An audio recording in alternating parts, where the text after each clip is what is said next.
జిల్లాలో దౌర్జన్యాలు, అవినీతి అక్రమాల మీద ముఖ్యమంత్రి చంద్రబాబు, మంత్రి నారా లోకేష్ కు ఫిర్యాదు చేస్తానని మాజీ ఎమ్మెల్యే ప్రభాకర్ చౌదరి తెలిపారు. అనంతపురంలోని ఆయన కార్యాలయంలో ఇవాళ మీడియాతో మాట్లాడుతూ నిన్నటి రోజు కొందరు నాయకులు జిల్లా పార్టీ కార్యాలయంలో ఫిర్యాదు చేసిన అంశం మీద తీవ్రంగా స్పందించాడు. అక్కడ ఫిర్యాదు చేయించిన వారు, ఇటీవల కొన్ని వార్తలు రాయిస్తున్న వారు ఖచ్చితంగా వీటికి సమాధానం చెప్పాల్సి ఉంటుందని హెచ్చరించారు. చీకటి రాజకీయాలు చేసే పరిస్థితి నాకు లేదని, నాకు రాత్రి అయితే ఫుల్ బాటిల్ కొట్టాలని కానీ, పేకాట ఆడటం కానీ, ఇంకా చీకట్లో చేసే పనులు రావని చౌదరి తీవ్ర వ్యాఖ్యలు చేశారు.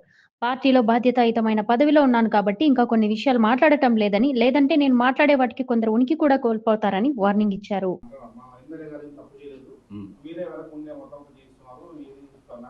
ఇప్పుడు ఆయన ఎవరో ఆయన పేరు కూడా ఉచ్చరించేంత, ఎందుకంటే నా స్థాయి అది కాదు, ఎందుకంటే నా చిన్న స్థాయి ఇది.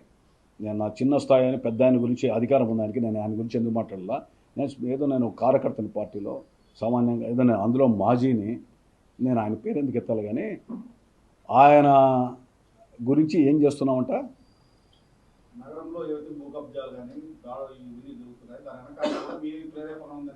అవునమ్మా, నగరంలో భూ కబ్జాలు నేను చేపిస్తున్నా. నేను 5 ఏళ్ళు ఎమ్మెల్యేగా చేశా, మున్సిపల్ చైర్మన్గా చేశా, ఇప్పుడు కూడా భూ కబ్జాలు నేనే చేపిస్తున్నా. పొద్దున్న లేచి నేనే మామూలు వసూలు చేస్తున్నా. ఇంకా ఏమైనా స్టోర్లలో డబ్బులు తీసుకుంటానని చెప్తున్నారా? అవును, నేను దాంట్లో తీసుకుంటా ఉన్నా. ఇంకా ఏమైనా హాస్పిటల్లో ఏమైనా కాంట్రాక్ట్లో తీసుకుంటామని చెప్పారా? చెప్పండి, దాంట్లో నేనే తీసుకుంటున్నా. తప్పేముంది?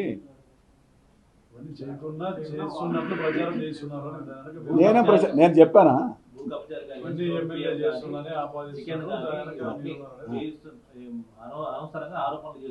ఎవరు నేను చేశాను ఆరోపణ? నేను ఆరోపణ ఓకే ఓకే నేను వెన్నుపోటు పొడదంటే ఎన్నికల్లో ఇండిపెండెంట్ కేసు డైరెక్ట్ పోటీ పొడిచింది కదా. వెన్నుపోటు పొడిచే అలవాటు నాకేముందుకు? డైరెక్ట్గా ఎన్నికల్లో ఇండిపెండెంట్ కేసింది కదా. పార్టీ బతకాలా, చంద్రబాబు నాయుడు ముఖ్యమంత్రి కావాలనుకునే కదా మనం పార్టీకి పనిచేసాం, క్యాడర్ అందరిని కూడా సమాయత్తం చేసాం. ఒకటి, నేను ఎక్కడైనా ఆరోపణ ఏమన్నా ఇప్పుడు మాట్లాడారు, ఇప్పుడు కూడా నేను చెప్పలేదు కదా. మీరు విలేకరులు చెప్పాలా. మీరు విలేకరులు, మీకు తెలుసు, పత్రికలు మీరు రాస్తున్నారు, మీకు సమాధానం ఇవ్వాలా, నేను కాదు కదా. ఎవరో నువ్వు రాస్తేనో, లేకపోతే రామాంజనాలు రాస్తేనో, ప్రవీణ్ రాస్తేనో దాని వెనక ఎవరో ఉన్నారంటే మీ పాత్రికేయులు నేను చెప్తే రాసేంత దీనస్థితిలో మీరు ఉన్నారా? ఈ మధ్య కాలంలో సైనార్లో జరిగిన ఒక ఇష్యూలో అనవసరంగా బ్లేమ్ చేశాడు. ఎవరు అనేది బయటకు పడింది. అనుభవంలో లేదు దాంట్లో, ఆ కేసులో చేయించింది బ్యాక్గ్రౌండ్ అంతా. ఒక పని చేద్దాం, మీరు విలేకరులంతా ఇప్పుడు నేను ప్రెస్ మీట్ అయితేనాక నేను వాళ్ళ ఇంటికి పోయి పరామర్శించకపోతున్నా, రాండి నాతో పాటు, మీరందరూ కూడా రండి, నో ప్రాబ్లం. ఆమె జీవితంలో నా మొహం చూసిందా? ఒక్క రిజిస్టర్ ఆఫీస్కి పోయి ఒకటి దాన్ని కూడా వివరణ ఇస్తున్నాం మీకు. ఇప్పుడు ఒక లేడీ మైనారిటీ ఆప్థమాలజీ క్లినిక్ పెట్టుకున్న తర్వాత దాదాపు 2015 ఎప్పటి నుంచో ఉన్నారు. రెంట్కు ఉన్నారంట ఇంట్లో. రెంట్కున్న తర్వాత ఏమైంది, అక్కడ ఆ ఇంటి యజమానికి ఏదో డబ్బులు ఇచ్చి వైట్ 70 లక్షలు కొట్టి అది రిజిస్టర్ చేసుకుని ఏదో ఉన్నారు. నేను టెక్నికల్గా అంతా కూడా నిన్న తెలుసుకుని వచ్చిన తర్వాత రిజిస్టర్ ఆఫీస్కి పోయి, అయ్యా సబ్ రిజిస్టర్ గారు మార్చండి అని అడిగిందాను. అంటే డబుల్ రిజిస్ట్రేషన్ అని అంటే ఆ రామన్రావు అనే అతను, నేను లేదు అది ఇది లేదో వేరే పేరు చెప్పాడంట. చెప్పితే సబ్ రిజిస్టర్ మీద సస్పెండ్ చేయండి, సబ్ రిజిస్టర్ మీద యాక్షన్ తీసుకోండి. దాంట్లో ఆమె మన ఇంటికి దగ్గర ఉంది కాబట్టి వచ్చి, సార్ నేను సూసైడ్ చేసుకుంటా, నా ప్రాబ్లం ఎట్లుందంటే, నేను ఒక ఇన్స్పెక్టర్ ఫోన్ చేసి నీ మీద కేసు ఉంది రమ్మన్నాడు అంటే, ఇన్స్పెక్టర్ ఫోన్ చేసి అడిగా, ఏమని తప్పయా, ఎందుకు ఇది అడుగుతావు, తర్వాత ఏం జరిగింది అని అడిగితే, మీరు పద్ధతిగా పోండి అని వాళ్ళకు కూడా అవేర్నెస్ చేశాం. చేసిన తర్వాత ఆ ఇంటి మీద దాడి చేశారు, సాయంకాలానికి పోయారు. డిఎస్పీ గారికి చెప్పాను, ఒక పౌరుడిగా నా హక్కు ఉంది, అనంతపురంలో పుట్టి పెరిగా, ఇక్కడ కాదు వేరే జిల్లాలో వేరే రాష్ట్రాల్లో జరిగినా కూడా అన్యాయం జరిగిందంటే ఆఫీసర్లకి పోలీసులకి చెప్పేటువంటి హక్కు నాకుంది, ఆ దమ్ము ధైర్యం ఉంది, నాకు భగవంతుడు కల్పించినటువంటి ఆ అవకాశం కూడా అనుకుంటాను ఎవరికైనా చేయడానికి. దాన్ని ప్రశ్నించడానికి ఎవరు హక్కు లేదు కదా. రెండవది లేదు, ఆమె తప్పు ఉంది. ఫస్ట్ ఏమన్నారు, అధిక వడ్డీలతో, నేను పత్రికల్లో చూశా, ఆమె రాయించుకుంది అన్నారు. 2024 మార్చిలో రిజిస్ట్రేషన్ అయితే మళ్ళీ మేలో ఇంకో రిజిస్ట్రేషన్, డబుల్ రిజిస్ట్రేషన్ ఎట్లా చేస్తారండి? అది ఎట్లా చేస్తారు రిజిస్ట్రేషన్? అది చేయాలా అధిక వడ్డీలు. ఆ 15 నెలలు గవర్నమెంట్ వచ్చి ఇప్పుడు 14 నెలలు అయింది కదా. మీ వెనక ఎవరు ఉన్నారో వాళ్ళు పోయి ఎస్పీకి, కలెక్టర్కి అధిక వడ్డీలు ఇవ్వచ్చు కదా. నింద ఎవరి మీదైనా వేయచ్చు. అధిక వడ్డీలు అంటే దానికి ఏంటి? వాళ్ళు, నేను మళ్ళీ కెనరా బ్యాంకు, మన శ్రీధర్ చౌదరి వాళ్ళది ఒక బ్యాంక్ ఉంది, దాంట్లో 80 లక్షల రూపాయలు అప్పు తెచ్చుకున్నారట అఫీషియల్గా. రాత్రి కనుక్కుంటే మేమే అప్పులు తెచ్చుకుంటున్నాము, కట్టడానికి ఏముంది, ఇల్లు అమ్ముతారంటే తీసుకున్నాము అని చెప్తే, డబల్ రిజిస్టర్ చేసిన పోయి చర్యలు తీసుకోవాల్సింది పోయి డబుల్ రిజిస్ట్రేషన్ తప్పురా అని చెప్పి అమ్మినోని మళ్ళీ ఎట్లా అమ్మినావు అని చెప్పని. ఈరోజు ఇంకోటి చెప్తాను, నేను ఒక ప్రాపర్టీ కొన్న తర్వాత వాడు ఏం చెప్తాడు, నాకు డబ్బులు ఇవ్వకుండా రిజిస్టర్ చేసుకున్నానని చెప్పి ఒక 2 నెలల తర్వాత చెప్తారు. నమ్ముతారా? విశ్వసిస్తామా ఎవరైనా? మీరే ఒక ఆస్తు కొంటారు ఏదైనా 1.5 year 2 years తర్వాత నాకు డబ్బులు లేకుండా ఫ్రీగా వేయించుకుని తర్వాత పెద్ద దారుణమైన దుర్గతి ఏంటంటే అనంతపురంలో ఒక రాజకీయ నాయకుడు అనేవాడు ఇతరులకు ఆదర్శంగా మార్గదర్శకంగా ఉండాలి. లాస్ట్కి ఆమె క్యారెక్టర్ కూడా అసాసినేట్ చేస్తామనేటువంటి పరిస్థితికి వచ్చినప్పుడు సినిమాల్లో పోలీస్ ఆఫీసర్లు కొంతమంది రాజకీయ నాయకులు ఏకమైపోతే అమాయకులను ఎట్లా బలి చేస్తారో ఆ సంస్కృతి అనంతపురంలో వస్తుందేమో అని భయపడుతున్నా. ఆ సంస్కృతికి చరమగీతం పాడాలా? చంద్రబాబు నాయుడు గారి ప్రభుత్వంలో ఆ అసాంఘిక కార్యక్రమాలు గంజాయి కానీ ఇవన్నీ కానీ కుబాదంతో తొక్కుతాం పోవాలనుకున్నప్పుడు ఈ ఊర్లో పుట్టి పెరిగాము, ఇలాంటి సంస్కృతి రాదనే పోలీస్ అధికారులకి అయ్యా మీరు జాగ్రత్తగా ఉండండి, చేయొద్దండి అని చెప్పి కొంతమంది ఎవరో ఎదురు అత్యుత్సాహం చేస్తుంటే తప్పని చెప్పి చెప్తున్నా. రేపు కూడా చెప్తా, ప్రొటెక్ట్ చేస్తా. లేదు ఆమె తప్పు ఉంది, 15 నెలలు ఏం చేశారు అంటే ఆమె తరఫున ఎవరు, ఆమె పార్టీ ఆమె కాదు, తర్వాత నాకేం బంధువు కాదు, ఎవరికి బంధువు కాదు. మీకు కూడా పత్రికల్లో వచ్చాయి, పత్రికల్లో వచ్చిన తర్వాత కూడా నేను స్పందించలే. లాస్ట్కి తుట్టుకి ఆమె వచ్చి సార్ నన్ను సూసైడ్ చేసుకుంటానంటే దానికి అర్థం పరమార్థం ఉండాలి కదా ఎవరన్నా మాట్లాడేటప్పటికే. ఇష్టం వచ్చినట్లు మనం బ్లేమ్ చేస్తామంటే ఎట్లా? నేను అందుకనే పరామర్శించి కూడా ఇప్పుడు పోతున్నా ఆమె ఇంటికి పోయి ఏంటమ్మా ఏం జరిగింది అని. అవసరం వస్తే ముఖ్యమంత్రి గారి దగ్గర తీసుకొని పోతామని, లోకేష్ బాబు గారి దగ్గర తీసుకొని పోతాను నేను. ఎందుకంటే ప్రజలకు ఏదైనా ఇష్యూ జరిగినప్పుడు స్పందించాల్సిన బాధ్యత నా మీద ఉంది కదా. ఎవడి కోసమో నేను లేను కదా. ఇక్కడ ఎవడో భయభ్రాంతులకి, ఎవడో అసాంఘిక కార్యక్రమాలు చేసే వాళ్ళకి ఇట్లా తాటాకు చెప్పులకు ఇంకో దానిలకు దొంగేవాడు ప్రభాకర్ చౌదరి కాదు. అది చాలా చరిత్ర చెప్తుంది. ఏదైనా కూడా నిజంగా ఒక బాధ్యతాయుతమైన వ్యక్తి ఎవరు ఉన్నప్పుడు సబ్ రిజిస్ట్రార్ని పిలిపించి మా బంధువుల పేరు నువ్వు ఎట్లా చెప్తున్నావు, ఇమీడియట్గా రిజిస్టర్ క్యాన్సిల్ చేయని చెప్తే నేను కూడా శభాష్ అని చెప్పింది. మీరు కూడా కొంతమంది కొన్ని ఛానల్ ఒకటో రెండో చూశాను యూట్యూబ్ ఛానల్లో, మీరు దాన్ని ట్విస్ట్ చేసి ఇంకో రకంగా మార్చే. దయచేసి మీకు అక్కా చెల్లెలు ఉంటారు, భార్య పిల్లలు ఉంటారు, మీకు కూడా మానవత్వంతో కొంత మెలగండి. దేవుడు కూడా ఒప్పుకోడు, దేవుడు కూడా క్షమించడు. ఏదైనా జరిగినప్పుడు వాస్తవాలు కాదా విచారించుకోండి. బోత్ సైడ్స్ కూడా మీరు వినండి. ఎవడో ప్రయోజనాల కోసం చేస్తే ఎట్లా? ఇంకా ఆ 7 ఎకరాలు బుడుగు సంబంధించింది ఎవరు రిజిస్టర్ చేసుకున్నారు? నేనే చేసుకున్నాను. రిజిస్ట్రేషన్ ఎవరు చేసుకున్నారు ఏం కథ అనేది దాని గురించి కూడా విలేకరులు చేయండి. నా సంస్కృతి అది కాదు కదా. నేనేమన్నా మేము మాట్లాడుతున్నానా? మీరు లేదా ఈ పలానా దాంట్లో తిన్నారు, పలానా దాంట్లో కబ్జాలు చేసింది అంటున్నానా? పత్రికలు మీరు రాస్తున్నారు, నేను చెప్తే రాస్తారా, ఇంకోటి చెప్తే రాస్తారా? నేను అసలు అనంతపురం ప్రెస్తో కూడా దూరం ఉన్నా. ఎప్పుడే కానీ ఎవడన్నా ఫోన్లో హలో అని మాట్లాడుతున్నాను. ప్రెస్ మీట్ కూడా పెట్టడం లేదు. ఈ ఆఫీస్ కూడా నేను ఎన్ని రోజుల తర్వాత వచ్చాను. ఇప్పుడు ఎందుకు ఒక పార్టీలో ఉండి ఇష్టం వచ్చినట్లు మాట్లాడి దొంగ అనేటువంటి సాంప్రదాయం కరెక్టా? ఏదో ఆధారాలు ఉన్నాయి నేను నిజంగా చెప్తున్నా, నేను ఆధారాలు కింద బయటికి తీస్తే అది కూడా చెప్తున్నా. Again I'm commenting. సాక్ష్యాధారాలు చాలా తెప్పించా. నేనే ఆధారాలు కింద పెడితే అది ప్రభుత్వం మీద పార్టీ మీద ప్రభావం పడుతుందని చెప్పి భయంతో తర్వాత పార్టీకి లోబడే ఇవ్వడం లేదు. కానీ మీరేదో ఆధారాలు పెడతామనంటే ఆధారాలు పెట్టండి. నేనే ఓపెన్ చెప్తున్నా. దగ్గర కూడా బాధ్యత రేపు వచ్చినా సంరక్షిస్తా. ఆ కులం ఉండదు, పార్టీ ఉండదు, ఏం మతం ఉండదు. అన్యాయం జరిగింది ఎవరని చెప్తే నేను అవే సంస్థ పెట్టుకున్నదే క్రూరత్వానికి దీనికి వ్యతిరేకంగా అవే సంస్థను బ్యాన్ చేయాలంటే ఒక పెద్ద మనిషి. అరే నీకు నీ శక్తి చాలదు. ఆ మాటలు ఏంటి మాట్లాడతారు మీరు? ఏదో లా అండ్ ఆర్డర్ ప్రాబ్లం అనంతపురంలో రాకూడదని చూస్తున్నాం.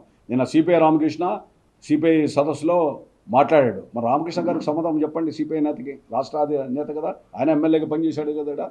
రకరకాల వాళ్ళు మాట్లాడుతూ దానికి సమాధానం చెప్పండి. ఎందుకు వస్తున్నాయి మీ మీదనే ఆయన చెప్తున్నాడు కదా. రకరకాలుగా వామపక్షాలు మాట్లాడుతున్నాయి. తర్వాత మన సిపిఐ వాళ్ళు పోయి చేశారు. దీనికి సమాధానం మీరు చెప్పండి. ఏందో పోయి ఆడలేనమ్మ మధ్యలో ఉన్నట్లు మీరు తప్పులు చేసుకొని అది ఊరి మీద వేయడం ఏంటి?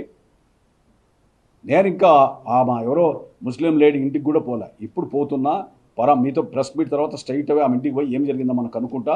దాని మీద మీరు చెప్పారు కదా అక్బర్ గారు, మొత్తం నివేదిక తయారు చేసి ఆ డేటా అంతా ముఖ్యమంత్రి గారికి వాళ్ళకి ఇచ్చి మీకు కూడా కాపీ ఇస్తా సాక్ష్యాధారాలతో. ఎవరు మాట్లాడారు, ఫోన్లలో ఎవడు బెదిరించారు, ఏ భాష ప్రయోగించారో అవన్నీ కూడా డేటా కూడా నేను తీసుకుంటా కదా. నన్ను తడుపుకుంటే మంచిది కాదు. నేను మళ్ళీ పూర్తి డీప్కి పోతే మీ రాజకీయ ఉనికి ప్రమాదం వస్తుంది. జాగ్రత్త. ఎందుకో ఓ పార్టీలో ఉండి పార్టీ బాగుండాలనే దీంతో పోతా ఉన్నాం. ఎవరు సరే మీరు ఆంధ్రప్రభ విలేకరిగా మరి నేను ఎక్కడైనా ఈ 4 ఏళ్లలో ప్రెస్ మీట్ పెట్టి ఏమన్నా మాట్లాడానా? ఎమ్మెల్యేగా ప్రభుత్వం వచ్చిన తర్వాత కొత్తలో ఎస్పీ గారికి లెటర్ రాశా, ఇది జరుగుతున్నాయి చూడండి కొన్ని అని, అంతవరకు. తర్వాత ఏమైనా మాట్లాడామా? తర్వాత మీరు పని చేయండి, నేను అనంతపురంలో ఉండేదే నెలకు 4-5 రోజుల్లో, అంతకంటే ఉండటంలా. మీ సజావుగా ఎక్కడ అడ్డపడ్డాం? అంటే కొన్ని దానిలకు అడ్డపడలేదని బాధపడుతున్నారేమో. తప్పకుండా భవిష్యత్తులో ప్రజల పక్షాన ఏమన్నా ఉంటే దానికి అడ్డపడాల్సిన అవసరం కూడా ఉంది. దానికి పార్టీ అనుమతి కూడా తీసుకుంటాను నేను. ప్రభుత్వానికి చెడ్డ పేరు వచ్చే విధంగా ఇంత జరుగుతున్నప్పటికీ ప్రభుత్వం పార్టీ ఏమి ఎందుకు చర్యలు తీసుకుంటుంది? పార్టీ కూడా తీసుకుంటుందేమో, పార్టీ కూడా విచారణ చేస్తూ ఉంటుంది, రకరకాలుగా నివేదికల ద్వారా తెప్పించుకుంటున్నారు. వాళ్ళు కూడా తప్పకుండా పార్టీ తీసుకుంటారు. ఇప్పుడు నేను పార్టీ జాతీయ ప్రధాన కార్యదర్శిగా నాకు కూడా ఒక బాధ్యత ఇచ్చారు. నేను పార్టీని కూడా కాపాడాల్సిన బాధ్యత నా మీద ఉంది. అందుకని చాలామంది మాట్లాడడం లేదు, ఏదో భయం ఏంటి? ఎవడు భయం ఉంది నాకు? నేను ఎందుకంటే మీరు ఒక సంస్థలో మీరు పని చేస్తుంటారు పాత్రికేయులుగా, మీకు కూడా కొన్ని పరిధులు ఉంటాయి. పరిధి దాటి మీరు కూడా వివరించలేరు. కాబట్టి పార్టీ ఉనికి కోసమే మౌనంగా ఉన్నా. పార్టీనే భ్రష్టుపట్టించాలా, పార్టీనే ప్రభుత్వాన్ని భ్రష్టుపట్టించాలా నా ఆలోచన కాదు. నా ఆలోచన అట్లుంటే నేను కూడా 5 ఏళ్ళు అదే పని చేసింది కదా. మీరు చెప్పినట్లే ఇప్పుడు ఇవన్నీ నేను ఏమేమి కావాలో అన్నీ కూడా చేసి చీకటి మిత్రులు పెట్టుకుంటా ఉంటే నేను చేసుకుంటాను కదా.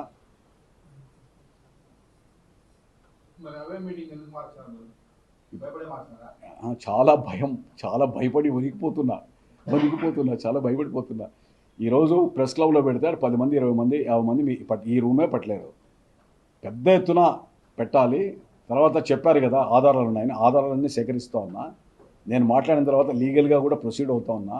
మా ముఖ్యమంత్రి గారికినో లోకేష్ బాబు గారు కూడా ఇచ్చి ఇవన్నీ కూడా జరిగాయి. ఎందుకంటే వాళ్ళు అన్నారు నేనేదో నా పని నేను చేసుకుంటా అంటే తడుముకుంటున్నారు. మంచిదే కదా, సస్పెండ్ చేయమని పార్టీలో అని చెప్పే పరిస్థితికి వచ్చినప్పుడు తప్పకుండా అవన్నీ ఇచ్చి దీని మీద ఎంక్వైరీ అయ్యండి అని చెప్పి చెప్దామని అనుకున్నాను. ఏం పెట్టా కదా ఇప్పుడు. అరే పిచ్చోడోడో వాళ్ళు తెలియటంలా.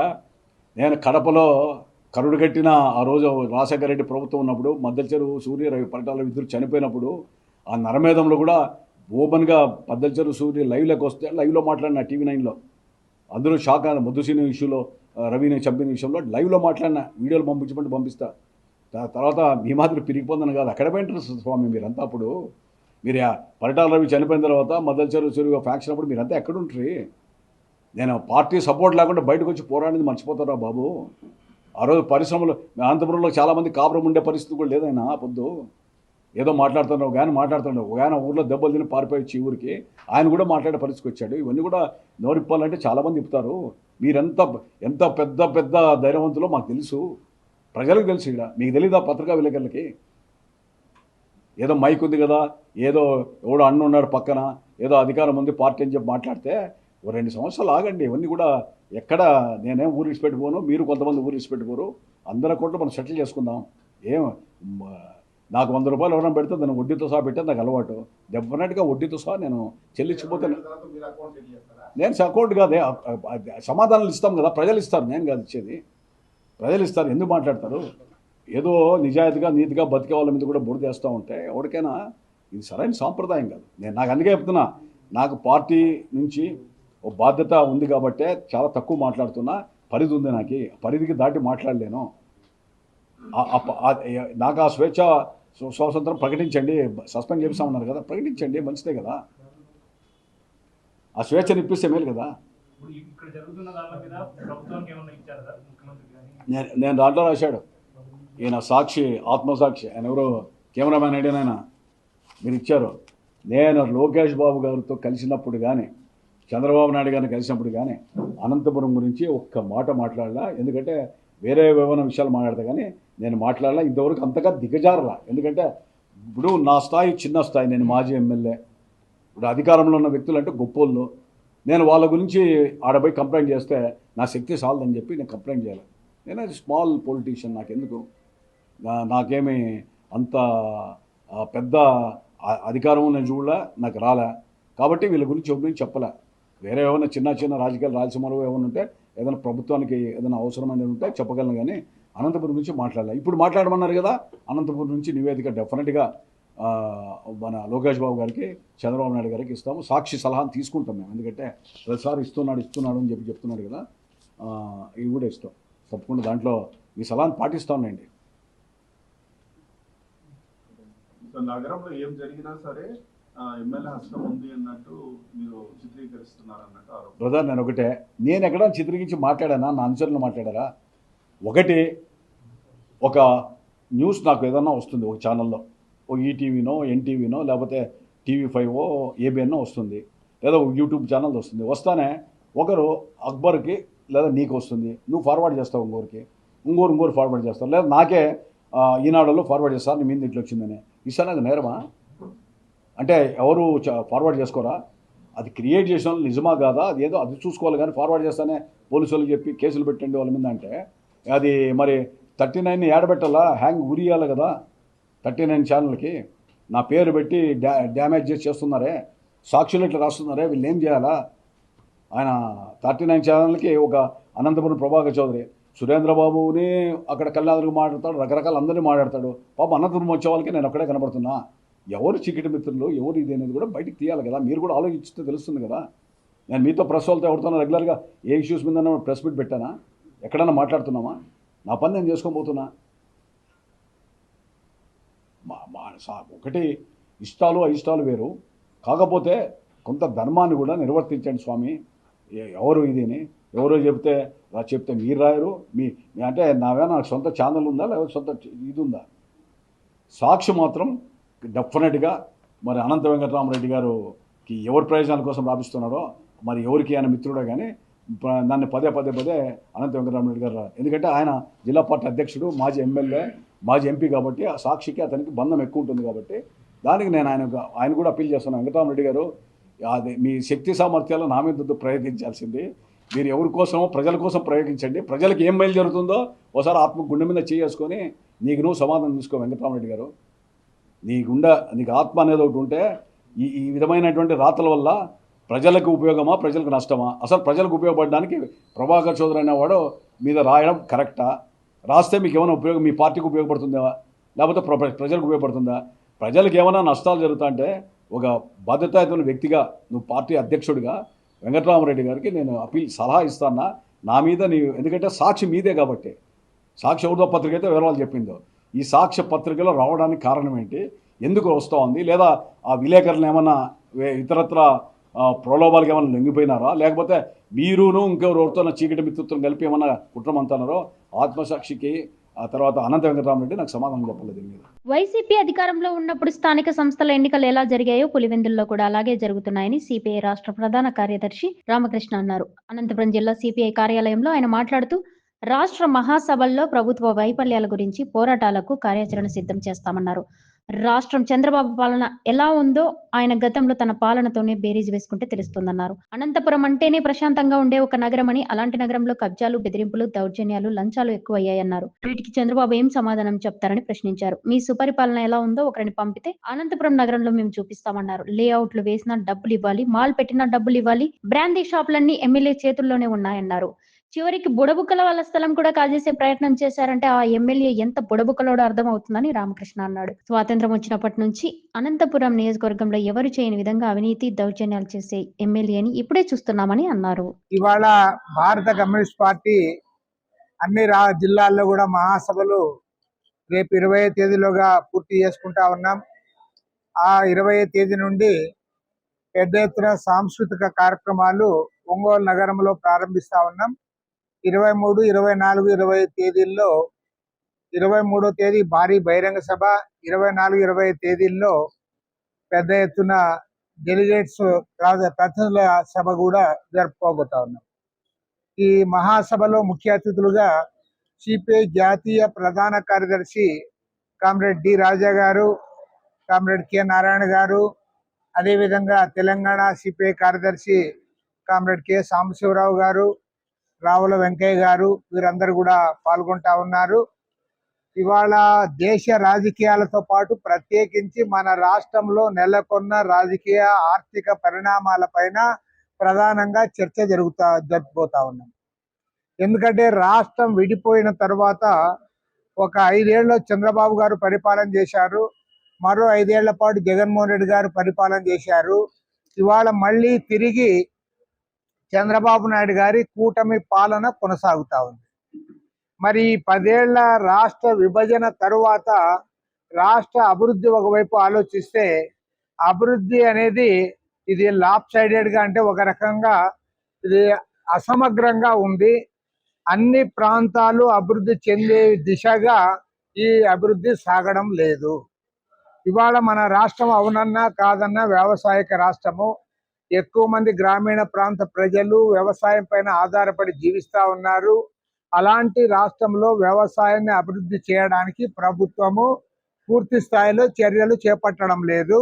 ఈ 10 ఏళ్ల అనుభవమే అది. అదేవిధంగా పెండింగ్ ఇరిగేషన్ ప్రాజెక్టుల విషయంలో కూడా దానికి ప్రాధాన్యత ఇవ్వకుండా ఆ పెండింగ్ ఇరిగేషన్ ప్రాజెక్టులను పూర్తి చేసి తద్వారా సాగునీరు తాగునీరు ఇవ్వాలనే ఆలోచన చేయకుండా ఇవాళ చంద్రబాబు నాయుడు గారు పక్కాగా డివేట్ అయ్యారు. డివేట్ అయిపోయి పెండింగ్ ఇరిగేషన్ ప్రాజెక్ట్స్ గురించి పట్టించుకోవడం లేదు. పోలవరం ఎత్తు తగ్గించినా కూడా దాని గురించి మాట్లాడడం లేదు. ఇవాళ ఆయన చేస్తున్నది ఏమంటే కొత్త స్కీములు చేస్తా ఉన్నాడు. ఇవాళ P4 పద్ధతిలో పోలవరం బనకచెర్ల అనే పేరుతో దాదాపు 82,000 కోట్ల రూపాయలు ఖర్చు పెట్టి కొత్త ప్రాజెక్టు ఇవాళ తెర మీదకి తెచ్చాడు. ఈ పెండింగ్ ఇరిగేషన్ ప్రాజెక్టు గురించి మాట్లాడవు. హంద్రీనీవా 1995లో మీరు శంకుస్థాపన చేశారు. గాలేరు నగర్కి 95లో శంకుస్థాపన జరిగింది. వెలుగొండ ప్రాజెక్టు 30 ఏళ్ళు గడిచినా సరే ఇంతవరకు దాన్ని కంప్లీట్ చేయలే.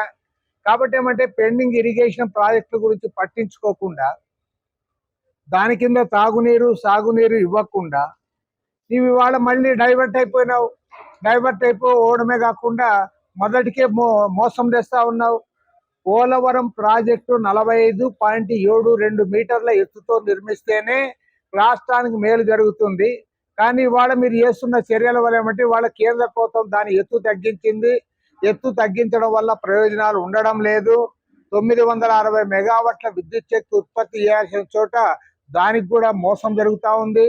కాబట్టి ఏమంటే దాని గురించి చంద్రబాబు నాయుడు గారు దృష్టి సారించకుండా ఇవాళ ప్రైవేట్కి ప్రాజెక్టులు అప్పచెప్పాలా, కాంట్రాక్టర్లు దాంట్లో ఇన్వాల్వ్ చేయాలి, అప్పులు తేవాలనే దాంతో పోలవరం బనకచెర్ల ప్రాజెక్టు ముందుకు తెస్తా ఉన్నాడు.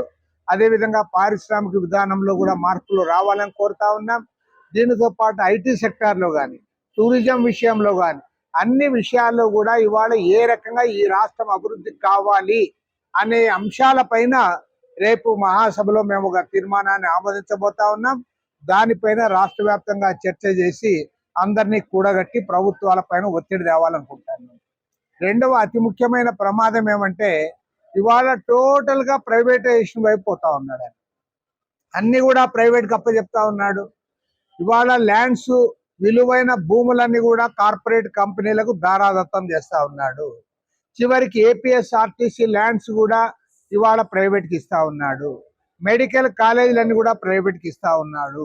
టూరిజం కార్పొరేషన్లో ఉంటున్నటువంటి విలువైన ఆస్తులన్నీ కూడా ప్రైవేట్ వ్యక్తులకు కట్టబెట్టడానికి ప్రయత్నం చేస్తా ఉన్నాడు. చివరికి ఏ స్థాయికి వీరు దిగజారంటే అరే ఆంధ్ర ప్రజలు తెలుగు ప్రజల యొక్క ఆత్మ విశాఖ ఉక్కు ఫ్యాక్టరీ దాన్ని కాపాడుకోవాలనే దాన్ని పక్కన పెట్టి దాన్ని ప్రైవేట్ పరం చేస్తుంటే దాని గురించి మాట్లాడకుండా కేంద్ర మంత్రి తెలుగుదేశం ఎంపీలు అందరు కూడా పోయి ఇవాళ ఢిల్లీలో పైరవి ఏం చేస్తున్నారంటే ఏదైతే మిట్టల్ ప్రైవేట్ ఫ్యాక్టరీ ఉందో ఆ ఉక్కు ఫ్యాక్టరీకి క్యాప్టివ్ మైన్స్ ఇవ్వండి, దానికి పర్మిషన్స్ ఇవ్వండి అని చెప్పి పోయి అడుగుతా ఉన్నారంటే మీరు ఇంత స్థితికి దిగజారుతారని తెలుగు ప్రజలు ఏనాడు కూడా అనుకోలేదు. పక్కాగా దిగజారడమే. అరే ఇవాళ విశాఖ ఉక్కు ఫ్యాక్టరీని కాపాడుకుందామనే దాంట్లో మీకు ఐక్యత లేదు, దానికోసం మీరు మాట్లాడరు. పోయి వాడు మిట్టల్ కోసము మిట్టల్కి ఊడిగం చేయడానికి వాడి కంపెనీ క్యాప్టివ్ మైన్స్ కావాలి, ఆ మిట్టల్ కంపెనీకి పర్మిషన్లు ఇవ్వండి అని కేంద్ర మంత్రి రామ్మోహన్ నాయుడు ఆధ్వర్యంలో ఎంపీలందరూ పోయి స్టీల్ మినిస్టర్ని కలుస్తూ ఉన్నారంటే ఇంతకంటే ఆంధ్రప్రదేశ్కి మీరు చేసే ద్రోహం ఇంకొకటి ఉందా అని నేను అడుగుతాను. కాబట్టి ఏమంటే ఇవాళ టోటల్గా ప్రైవేటైజేషన్ బాట పట్టాడు. గతంలో ఏదైతే ప్రతిపక్షంలో ఉన్నప్పుడు చెప్పాడో దానికి విరుద్ధంగా ఇక్కడ పోతా ఉన్నాడు.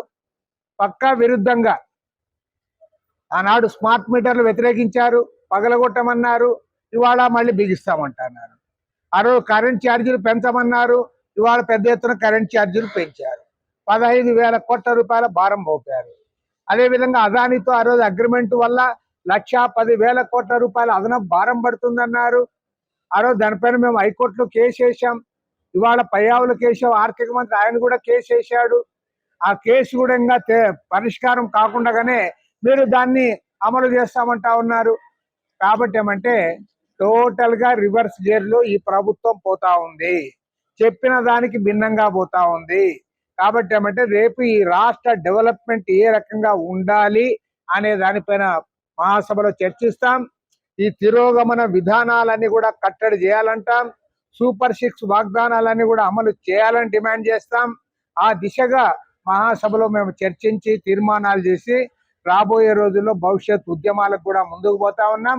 అన్నిటికంటే బాధాకరమైన విషయం ఏమంటే అనంతపురంకి వచ్చిన తర్వాత ఇవాళ అనేక జిల్లాల్లో నేను చూస్తా ఉన్నా, కానీ ఇవాళ అనంతపురం లాంటి నగరంలో, ఒక ప్రశాంతమైన నగరంగా పేరుగాంచిన అనంతపురం నగరంలో కూడా ఇవాళ కబ్జాకోర్లు, బెదిరింపులు, దౌర్జన్యాలు, అన్నిటికీ లంచాలు ఇవన్నీ కూడా జరుగుతూ ఉన్నాయంటే నిజంగా మరి దీనికి చంద్రబాబు నాయుడు గారు సమాధానం చెప్పాలని నేను డిమాండ్ చేస్తాను.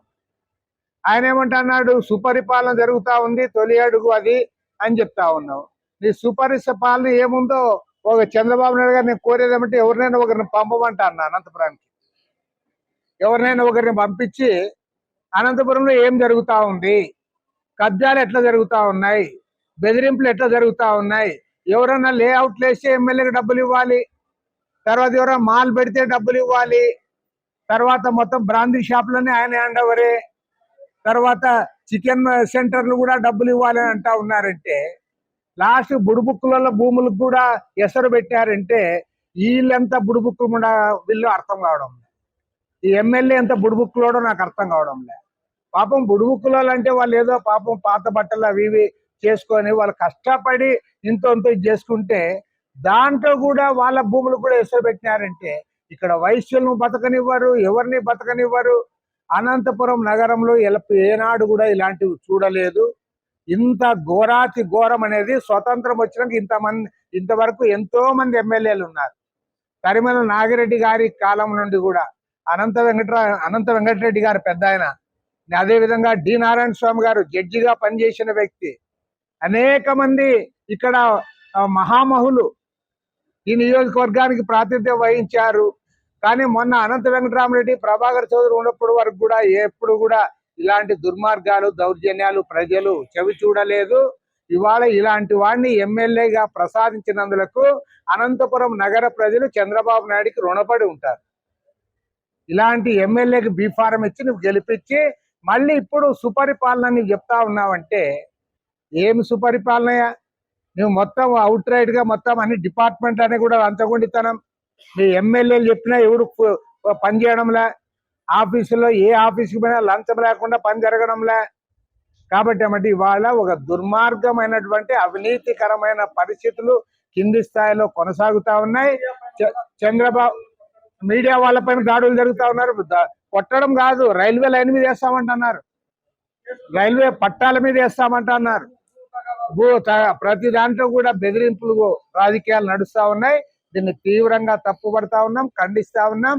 నేను సీఎం గారికి ఒకటే చెప్తా ఉన్నా, సీఎం గారిని ఏదో విమర్శించాలి కాబట్టి చంద్రబాబు నాయుడు పైన 4 రాళ్ళు వేయాలని నేను చెప్పడంలే. నేను లేదంటే మీ పరిపాలన వేరే గవర్నమెంట్ తో పోల్చుకోమని కూడా నేను చెప్పడంలే. నేను సున్నితంగా ఒకటే మాట చెప్తా ఉన్నా, గతంలో కూడా మీరు 3 సార్లు ముఖ్యమంత్రిగా ఉన్నారు, కానీ ఏనాడు కూడా మీ గురించి మేము ఇట్లా ఈ మాటలు చెప్పలే. ఇవాళ మీ పరిపాలనతోనే ఇప్పుడున్న పరిపాలన బేరీజ్ వేసుకోండి. గతంలో మీ పరిపాలనలో నేను కూడా అప్పుడు ఎమ్మెల్యేగా ఉన్నప్పుడు చూశాను, ఎవరిపైన ఆరోపణలు వస్తే మీరు పిలిపించి మందలించి దాన్ని మళ్ళీ పేపర్లో రావడము, వాళ్ళని కట్టడి చేసేవారు. ఇవాళ బరి తెగిస్తా ఉన్నారు, బరి తెగించి వాళ్ళ అవినీతి రాజ్యం నడుస్తూ ఉంది. అనంతపురం లాంటి టౌన్లో ఇంత దుర్మార్గాలు జరుగుతూ ఉంటే ఇంకా మళ్ళీ పల్లెల్లో ఏమేమి జరుగుతూ ఉన్నాయో, మహిళల పైన దాడులు చేస్తూ ఉన్నారు, కుటుంబాలను బెదిరిస్తూ ఉన్నారు, ఒకరిని చూసి ఒకరు ఎవరు విచ్చలవిడితనం వచ్చేది. కాబట్టి ఏమంటే ఈ అంశం పైన ఖచ్చితంగా రాష్ట్ర ప్రభుత్వాన్ని నిలదీస్తాం. ముఖ్యమంత్రి గారు దీనిపైన దృష్టి సారించకపోతే ముఖ్యమంత్రినే టార్గెట్ చేసి ఆయనే దీనికి బాధ్యత వహించాల్సి వస్తుందని కూడా ప్రభుత్వాన్ని హెచ్చరిస్తా ఉన్నాం. మరిన్ని వీడియోలు, విశేషాల కోసం మా ఛానల్ను షేర్ చేయండి మరియు సబ్స్క్రైబ్ చేయండి. అలాగే పక్కనే ఉన్న బెల్ బటన్ని కూడా టచ్ చేయండి.